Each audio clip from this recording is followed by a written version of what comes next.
Sa tingin mo, makakamtan ng pamilya ni Rene ang hustisya kaagad-agad or sa situation ngayon, sa nakikita mo sa kaso? Siguro sa sitwasyon, alam natin mahirap.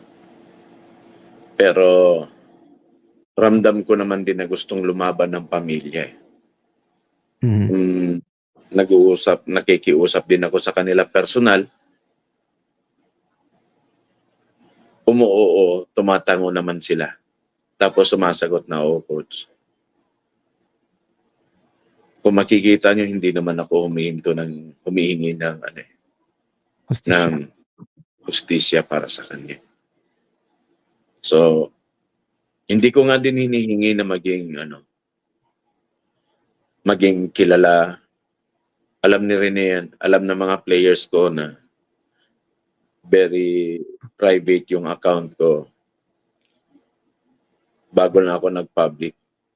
Hindi ko din ini-enjoy yung marami akong followers kasi hindi naman na ako sanay sa mga ganyan. Hindi nga ako masyadong nagpo-post dati. Ngayon na, walang nag-udyok sa akin na mag-post ka na mag-post. Gusto ko lang ilabas dahan-dahan yung truth behind some words doon sa ibang tao.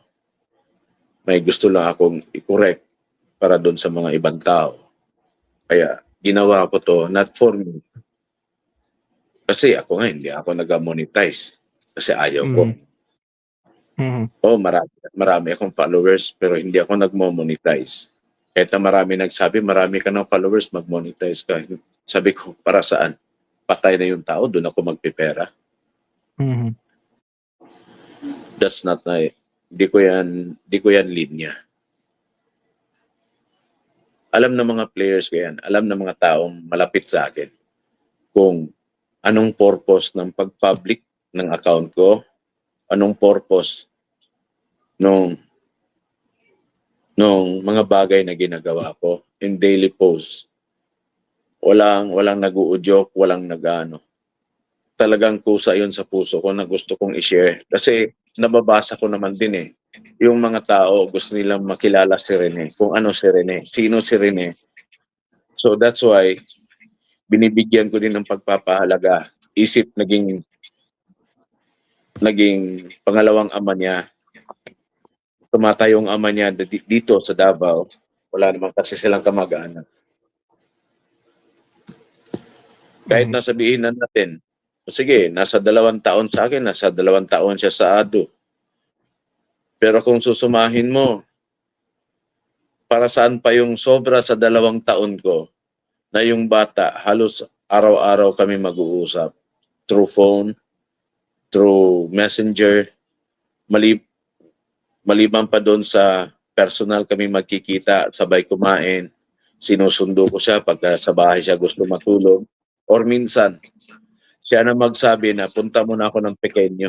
Yung mga kasama nga niya, di nila alam kung sinong pinupuntahan niya sa Pequeño. Akala nila girlfriend. Pero hindi. Ako yung pinupuntahan niya sa Pequeño.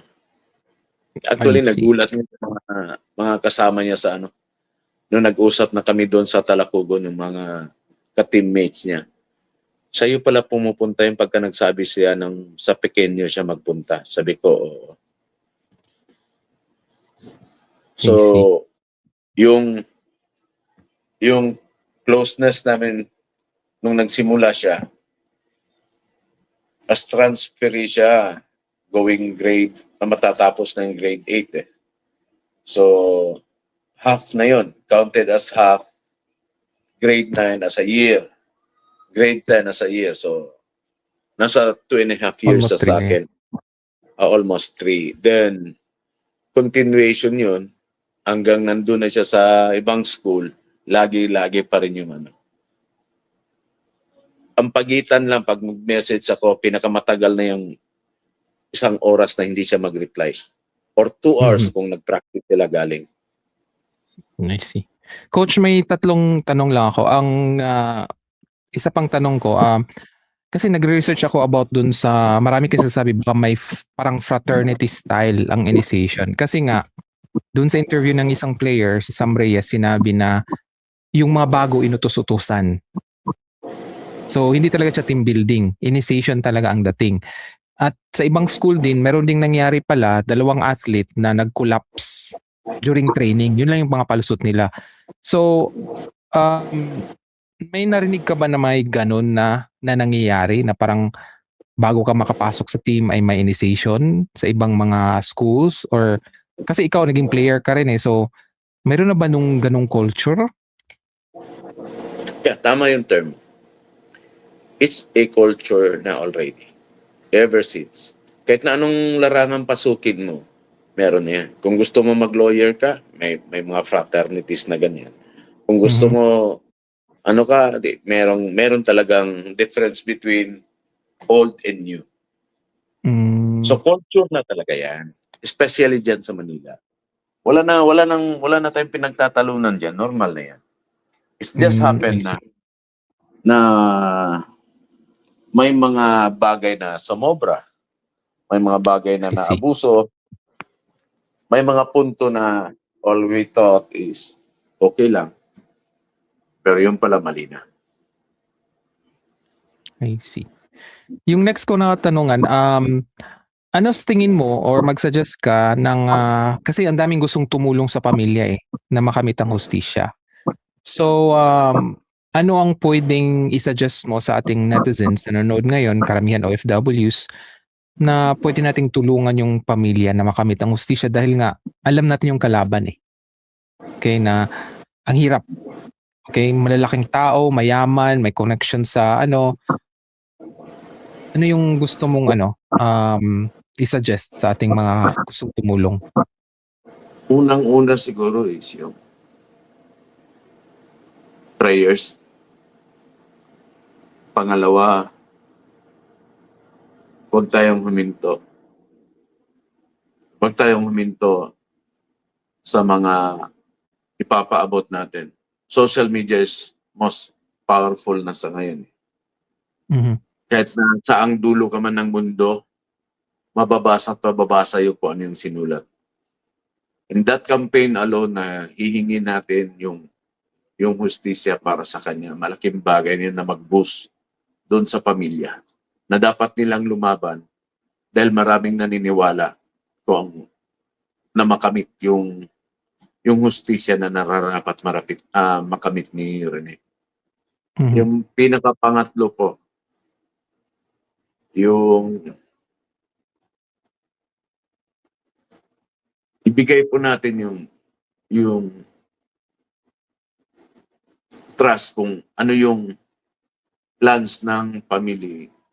Kasi may mga bagay sila, mga desisyon na sa upcoming case na hindi ko pa pwedeng pangunahan yung pamilya. So, magantay lang po tayo at tabayanan lang po natin kung ano yung mga susunod. Basta ang sa akin lang po, bilang gusto magkaroon ng hustisya, patuloy lang po natin ipaglaban. Lagi natin sariwain yung mga magagandang alaala na nakikita natin kay Rene. In that way alone siguro magkaroon ng dagdag puntos doon sa gustong mangyari ng mga magulang. Yun lang po. I see. How about sa yung kasi 'di ba may lawyer na sila yung si Torion at saka si Bondok ata. I mean, financially I think makakatulong yung netizens 'di ba kung may kailangan sila dun sa kaso. And yun na nga sa team mo rin kasi ang mga kaloys, ang kita dito sa interview na ito ay isi-send ko rin kay Sir Ruel para tulong na rin dun sa mga players. Itong live na ito, kung ano yung kikitain, i-screenshot ko, isi-send ko rin kay Sir Ruel para makatulong na rin sa mga players, okay, yung mga tinutulungan din niya. So, Sir Ruel, marami ding paano ka raw paano daw silang tumulong dun sa team mo, 'di ba? Kasi may mga projects ka. So, mga kaloys, i-share ko na lang, okay, itong page ni Sir Ruel, okay? Kung gusto niyong tumulong, At sana matuloy yung dorm para marami pang mga players na matulungan. So, ito po yun mga kaloys, ang kanyang page. Okay? So, isi-share ko sa inyo mga kaloys. Ayan. Okay. Paki-message na lang siya mga kaloys. Okay? Si Sir Ruel. Okay? Si Coach Ruel Abiliera. Yun yung po ang Facebook page niya. And yan. Direct na lang po kayo sa kanya. Okay? Kung may gusto ko yung itulong. Okay? Like for example, marami kayong bibigat na bato or mga pang-gym or pagkain or financial para makatulong dun sa kanyang mga players kasi tumutulong din siya mga kaloys.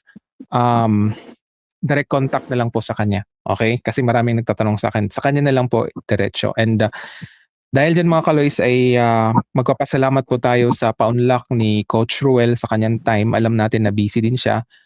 At nalaman natin, okay, yung side kung anong alam niya kay Rene. And yun na nga, sabi niya patuloy tayong magdasal and wag tayong titigil.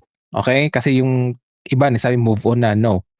Wag tayong titigil hanggat hindi, okay, makamit ang hustisya. Kasi wala namang ibang tutulong sa pamilya kundi tayo mga kaloys. Alam natin kung gaano kabigat yung kalaban. Okay? Ang gusto lang na naman natin ay malaman ang katotohanan at hustisya. Okay, Coach Ruel, may sasabihin ka pa ba sa ating live audience?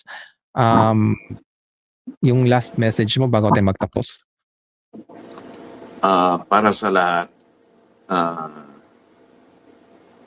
maraming salamat sa mga naibigay nyo na pagpupuri kay Rene. Sa walang sawang pagsuporta sa ngalan niya, higit kanino man, naging masaya po ako sa mga ginagawa niyo mga OFWs, mga kapwa ko coaches, kapwa ko players. Hindi ko man maisa-isa lahat yung mga nagbigay na ng tulong. Ang pagpapasalamat ho ay kulang pa. Pero pagpapaumanhin niyo po, palagi po ako laging magpapasalamat sa lahat ng naibigay niyong suporta, dasal, para sa pamilya, para sa mga malapit na kaibigan ni Rene. Maraming salamat.